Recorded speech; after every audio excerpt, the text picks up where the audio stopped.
Dan dia sendiri bilang kalau nggak ada bukti untuk memvonis Jessica bersalah loh. 0,2 itu kecil banget. Dan logikanya kalau dia ada cyanida, yang menegaskan bahwa dirinya tak mungkin berbohong di persidangan.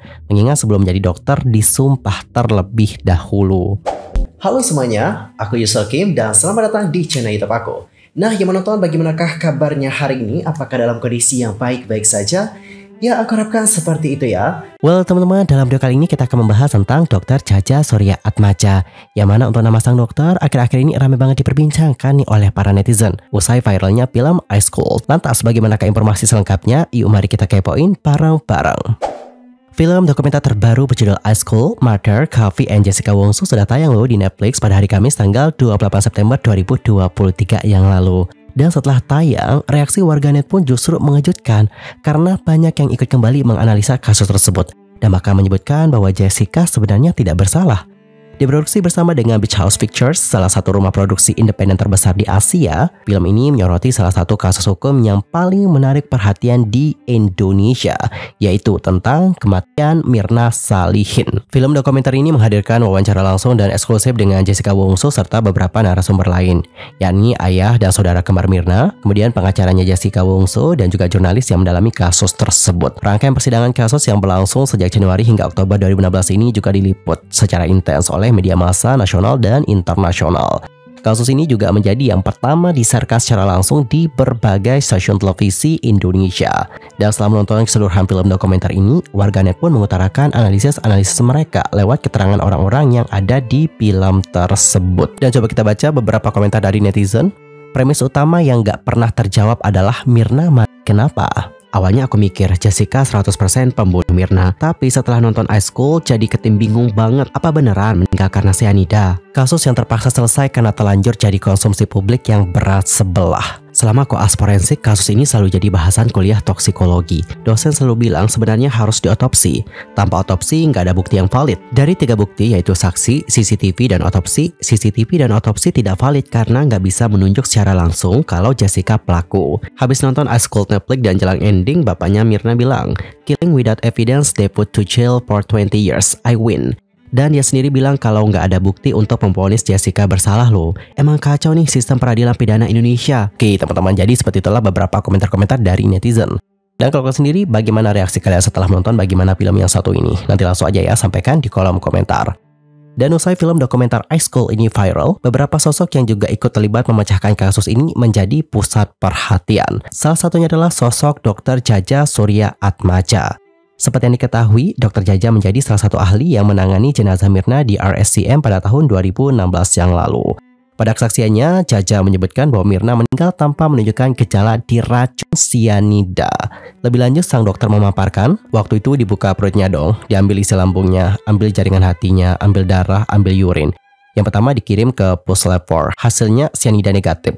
Tadi yang diambil darah, hati, isi lambung, urin, semuanya negatif cyanida, kecuali di lambung. Di lambung ketemu cyanida 0,2 mg per liter. 0,2 itu kecil banget, dan logikanya kalau dia ada cyanida, besar kemungkinan jadi kecil itu masuk akal. Tapi kalau tidak ada kemungkinan jadi ada, itu kan tanda tanya, dari mana? Bisa juga karena pembusukan. Pembusukan bisa menghasilkan cyanida, walaupun kecil. Dan pada tahun 2016 ketika menjadi saksi ahli dari pihak Jessica, ia mengakui bahwa pada kala itu sempat mendapatkan perundungan karena menjadi saksi dari pihak terdakwa. Kendati pun dihujat nih oleh netizen, Dr. Jaja begitu yakin dengan pernyataannya karena ia berbicara berdasarkan pengetahuan dan pengalaman. Pasalnya, ia merupakan dosen di Fakultas Kedokteran Universitas Indonesia yang mengajar tentang cyanida. Lebih lanjut, sang dokter mengatakan, saya ngajar itu, jadi saya hafal luar kepala soal itu. Sehingga pada waktu kasus itu, saya ngomong apa yang mesti saya ngomong. Karena seorang dokter tuh tidak punya kewajiban untuk bela siapapun. Jadi hanya ngomong apa yang dianggap benar. Di pengadilan, ia juga berbicara nih mengenai cyanida berdasarkan pengetahuan dan pengalamannya sebagai dosen. Ia juga tak peduli orang lain setuju atau tidak dengan pernyataannya. Dr. Jaja menjelaskan bahwa ia selalu mengingat pesan gurunya untuk berbicara hal yang benar. Yang menegaskan bahwa dirinya tak mungkin berbohong di persidangan, mengingat sebelum menjadi dokter disumpah terlebih dahulu. Dia juga memaparkan bahwa seorang dokter tidak membela siapapun jika bersaksi di pengadilan. Dokter itu hanya berbicara sesuai bidangnya, tanpa berbicara siapa yang salah dan siapa yang benar. Dr. Jaja Surya Atmaja juga berani menjadi saksi ahli karena kasus itu sesuai dengan keahliannya. Warna wajah jenazah Mirna menjadi perdebatan. Ada yang mengatakan warnanya itu biru, dan ada yang mengatakan warnanya merah. Menurut dokter Jaja, jika penyebab meninggalnya karena cyanida, maka wajahnya itu berwarna merah. Seperti yang mimilasir dari YouTube Ngobrol Asik pada hari Rabu tanggal 11 Oktober 2023 yang lalu, beliau mengatakan kalau biru itu artinya dia kekurangan oksigen. Sedangkan kalau cyanida, prinsipnya gini, cyanida tuh seperti tikus jatuh ke lumbung padi mati kelaparan. Dan teman-teman, kata dokter Jaja, kalau cyanida ini masuk ke dalam tubuh, oksigen di dalam tubuh itu tidak bisa dipakai di jaringan, sehingga ini bisa membuat tubuh menjadi berwarna merah terang. Artinya apa? Artinya adalah bila penyebab kematiannya karena cyanida, maka jasadnya itu seharusnya berwarna merah terang. Dan tidak hanya warna tubuh saja, namun seluruh organ dalam juga akan berwarna merah terang. Ahli forensik itu begitu yakin dengan pendiriannya. Kendati banyak yang pada kali itu menghujatnya karena ia menyebut tidak ada cyanida kok di tubuhnya Mirna. Lantas siapakah sosok sang dokter yang kini dipuja-puja oleh netizen setelah sempat dihujat? Bernama lengkap Jaja Surya Atmaja. Dr. Jaja itu lahir di Jakarta pada tanggal 19 Mei tahun 1960.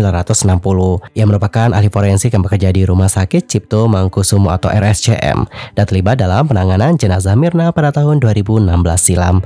Sang dokter meraih gelar sarjana kedokteran di Fakultas Kedokteran Universitas Indonesia pada tahun 1986. Selama berkuliah, ia sudah aktif dalam berbagai aktivitas akademik, penelitian, dan menunjukkan komitmennya terhadap bidang kedokteran. Kemudian, beliau melanjutkan pendidikan profesi dan meraih gelar spesialis forensik mediko-legal dari Universitas Indonesia pada tahun 1990. Ini adalah awal dari spesialisasinya dalam kedokteran forensik. Pendidikan lanjutannya membawanya ke Kobe University, Jepang, di mana ia meraih gelar dokter pertama di Indonesia yang mengkhususkan diri dalam DNA forensik pada tahun 1995. Ia juga melanjutkan studi hukum di UI dan mendalami pengetahuannya tentang forensik pada orang hidup di National School of Public Health, Utrecht, Belanda.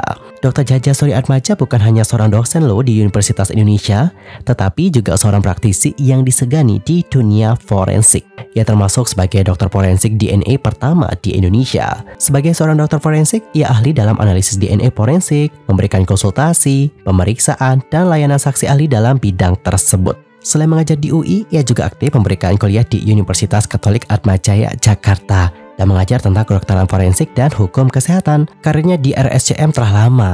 Ia sering terlibat dalam penyelidikan kasus kriminal yang memerlukan analisis forensik. Selain kasusnya Mirna, ia juga terlibat dalam penyelidikan kasus kematian David Hartanto Wijaya, yang mana ia adalah seorang mahasiswa Nanyang Technological University Singapura yang diduga bunuh diri dengan melompat dari lantai 4 kampusnya pada tahun 2019. Selain berkarir di bidang kesehatan, Dr. Jaja memiliki pengalaman internasional menjadi anggota Dewan Penasihat Ilmiah Pengadilan Kriminal Internasional di Den Haag, Belanda.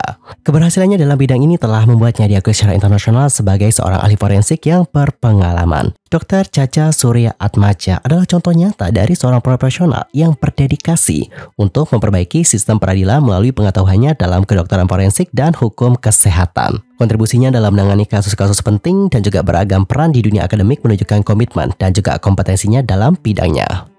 Well teman-teman, jadi seperti itulah informasi dari sang dokter. Nah gimana nih pendapat kalian setelah mengetahui informasi dari sang dokter? Nanti langsung aja ya sampaikan di kolom komentar. I'm Selki pamit dan aku juga mohon pamit undur diri dari kalian semua. Aku juga mohon maaf jika seandainya ada kesalahan baik dalam ucapan, sikap, tindakan, dan everything. I'm so sorry banget. Jaga-jaga kesehatan dan juga terus semangat ya kawan-kawanku. See you next time. Terima kasih dan juga sampai jumpa.